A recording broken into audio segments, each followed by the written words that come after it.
Todas tenemos épocas en nuestra vida en las que tenemos demasiadas cosas en nuestro día. El trabajo, la casa, los niños, la familia, las amistades, y todos piden un poquito de nuestra energía. En estas épocas es muy fácil tomar malos hábitos porque los malos hábitos generalmente son aquellos que nos dan mayor satisfacción con poco esfuerzo. Lo sé, vaya, ¿qué le vamos a hacer? El problema es que una vez que formamos un hábito es muy difícil romperlo, y de eso vamos a hablar hoy. En este vídeo vamos a hablar de 4 hábitos muy comunes en los que es muy fácil caer, pero que nos hacen daño a largo plazo, y vamos a hablar de un método que es súper efectivo para romper estos malos hábitos y crear la vida que tú quieres. Hola, soy Sara y mi misión es ayudarte a simplificar tu espacio para que puedas dedicar tu tiempo a las cosas que realmente te importan. Si te gustan los vídeos sobre minimalismo, organización y productividad, te invito a que te suscribas para no perderte ninguno. Muchas gracias. Primero vamos a entender qué es un hábito. Los hábitos son conductas que realizamos muchas veces hasta que forman parte de nuestras actividades diarias y que tras un tiempo se convierten en acciones automáticas. Vamos a hablar de cómo se forman estos hábitos. Un ejemplo muy común y nuestro primer hábito es comer un snack viendo la tele por la noche aunque ya hayamos cenado. Esto pasa así. Un buen día tenemos hambre. Este es el desencadenante, quédate con la palabra. Con lo cual experimentamos esa sensación de hambre en nuestro cuerpo. ¿Qué hacemos? Nos comemos una galleta. Esta es la acción. ¿Y qué pasa? Pues que nuestro cerebro dice azúcar, grasa, hidratos de carbono, me gusta y me da la recompensa, es decir, envía la sensación de satisfacción al cerebro que la registra como una sensación positiva, agradable, placentera y que viene del subidón de azúcar. Otro día cualquiera nos sentamos en el sillón, hemos tenido un día de esos regulares tirando para malos y encima estamos de bajón. Y entonces es cuando nuestro cerebro, el traidor, tiene una genial idea. No te sientes bien. Yo sé que comiendo galletas te sientes bien. Cómete una galleta. El nuevo desencadenante es que me encuentro de bajón, la acción es que me como la galleta y la recompensa es que me siento bien después de comerme una o dos o la caja entera. Y no se acaba ahí la historia, ojalá. Ahora el traidor ha asociado ver la tele en el sillón con sentirse bien, con lo cual cada vez que te sientes en el sillón por la noche vas a buscar la recompensa de sentirte bien y vas a tomar la acción que es comerte las galletas. Y esto lo vas a hacer para conseguir esa recompensa. Y si lo repites, amiga, has creado un hábito. Ya hemos asociado la idea del sillón con la galleta. Estudios prueban que tardamos entre 7 y 21 días en formar un hábito nuevo. Yo estoy segura de que con los malos hábitos se tarda mucho menos. Por cierto, he creado un recurso gratuito imprimible que podéis encontrar en la descripción y que os va a ayudar a trabajar y a romper con estos malos hábitos. Vamos a hablar del segundo hábito súper común, que es mirar tu teléfono de forma compulsiva. Esto lo hacemos tantas veces durante el día que para ser breve en este vídeo me voy a enfocar en un momento en concreto. Y esto es cuando nos levantamos por la mañana, antes de ponernos en movimiento en la cama. Este es otro hábito que, como el de la galleta, nos hace sentir bien en el momento. Te pongo en situación.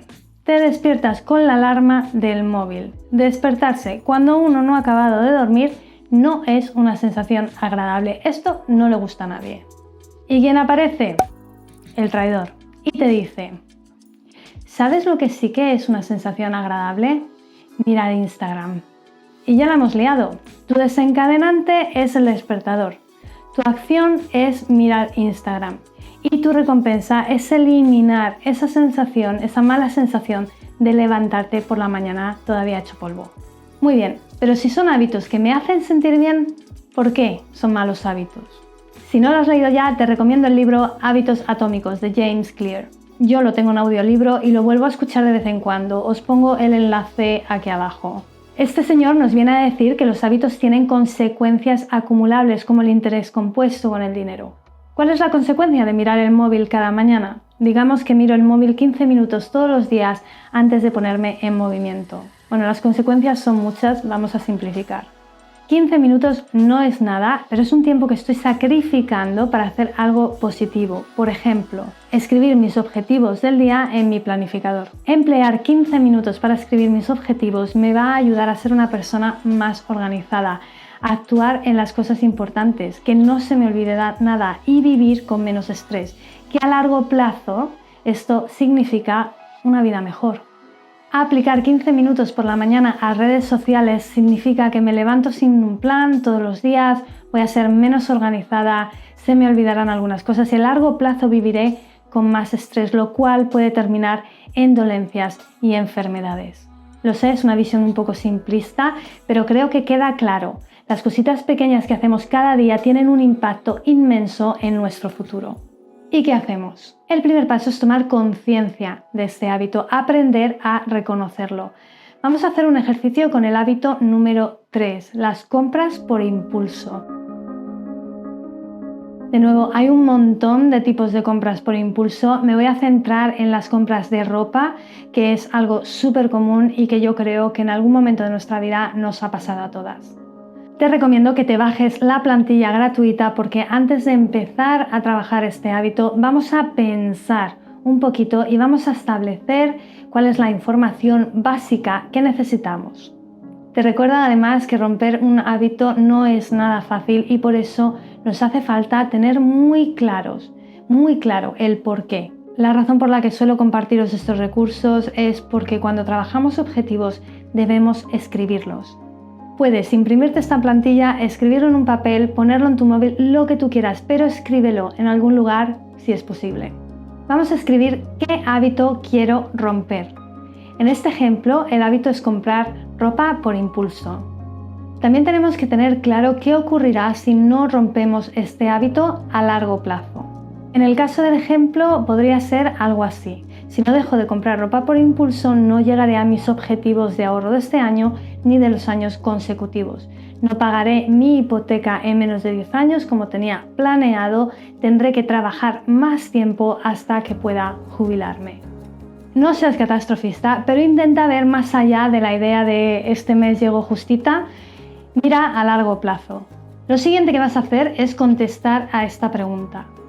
¿Cómo me sentiré o cómo será mi vida cuando este comportamiento ya no exista? Visualiza la vida que quieres tener y cómo eliminar este hábito te va a ayudar a conseguir estar más cerca de tus objetivos. En mi caso será algo como ahorraré suficiente para ser independiente económicamente, no gastarme dinero de forma impulsiva me va a ayudar a conseguir mis planes de ahorro y por tanto ser libre en el futuro. Genial. Ya entiendes por qué quieres romper este hábito, sabes que esto es importante para ti y has visualizado tu vida sin este comportamiento. Ahora vamos a ver cómo romper un hábito y lo vamos a hacer con el cuarto hábito que te hace daño. Uno de los comportamientos que más consecuencias negativas tiene en nuestra salud física y mental a lo largo del tiempo es la falta de sueño. Podríamos decir que dormir poco no es el hábito es irnos a dormir muy tarde. Te pongo en situación. Son las 10 de la noche, para mí eso ya es tarde, cada país tenemos nuestras costumbres y cada familia tenemos nuestras costumbres, pero vamos a suponer que son las 10 de la noche y me levanto a las 6 de la mañana, con lo cual me tengo que ir a la cama ya para poder dormir mis 8 horas. Mi hábito es sentarme en el sillón, ver la tele hasta que me quedo dormida y ser un zombie a la mañana siguiente. Y por cierto, como me encontraré fatal, miraré mis redes sociales cada día por la mañana. Es un círculo vicioso. Ahora, he rellenado mi plantilla, sé cuál es mi hábito, sé que dormir poco tiene efectos negativos en mi salud y sé que mi vida sería muchísimo mejor si descansase bien. Y lo he escrito todo. Aquí es donde mindfulness juega un papel muy importante. No te vayas, que no te tienes que poner a meditar. Vamos a hablar de esto. Solo quiero que te pares un momento cuando estés en esta situación, cuando caigas en el hábito y que tomes nota. Meter a los niños en la cama es mi desencadenante. ¿Cuál es la emoción que siento? Puede ser pereza, no me apetece ponerme el pijama, lavarme los dientes, hacer la rutina de piel. Me quiero sentar. O puede que la emoción sea un sentimiento de frustración. No he tenido tiempo en todo el día, necesito un minuto para mí. Por cierto, esto se llama desvelo por venganza, tengo un vídeo, os lo pongo al final. Estas sensaciones se manifiestan en tu cuerpo de alguna manera, quizá sea pesadez en los brazos, en las piernas, si lo que sientes es pereza, o quizás sea una frustración que te genera ansiedad y te late más deprisa el corazón o estás un poquito nerviosa. ¿Cómo se manifiesta esa emoción en tu cuerpo? Apúntalo. Y apúntalo de forma honesta. Este es tu papel, no lo va a ver nadie, aquí no hay que engañar a nadie. La intención de este ejercicio es separarte, es poner distancia entre tu cerebro racional, el que sabe lo que quiere, y el traidor. Una vez que te has alejado de ese círculo, que ya no vas en autopiloto, es mucho más fácil romper ese hábito y puedes empezar a aplicar una serie de tácticas que te van a ayudar a sustituirlo o a eliminarlo totalmente. Por ejemplo, puedes cambiar la recompensa, puedes sustituir las galletas por chocolate negro o por un té aromático. Enciéndete unas velitas, hazte sentir bien. O en lugar de comprarte algo nuevo, sustituye esa sensación por un baño caliente, con un libro y con velitas. Otra táctica es poner un bloqueo a la acción. ¿Que miras el teléfono por la mañana? Saca el teléfono móvil de la habitación, cárgalo en el salón por la noche y pon un reloj despertador en tu mesilla. Si no tienes el móvil, no lo miras. Y por último, puedes crear un desencadenante diferente. Deja tu pijama en la habitación de los niños, por ejemplo, o en un lugar muy visible antes de llegar al salón. Yo hace tiempo que sigo el consejo de Mel Robbins de dejar mi ropa deportiva en el suelo de la habitación y este es mi desencadenante para mover mi cuerpo por la mañana, que te puedo asegurar que es lo último que me apetece a mí hacer en ese momento. Pero me ayuda a entrar en autopiloto y me ha ayudado a crear otro hábito positivo en mi vida. Te hablaba del desvelo por venganza, aquí te dejo un vídeo para que lo veas si la falta de sueño se está convirtiendo en una parte negativa en tu vida. Como todas las semanas, muchas gracias y hasta la semana que viene.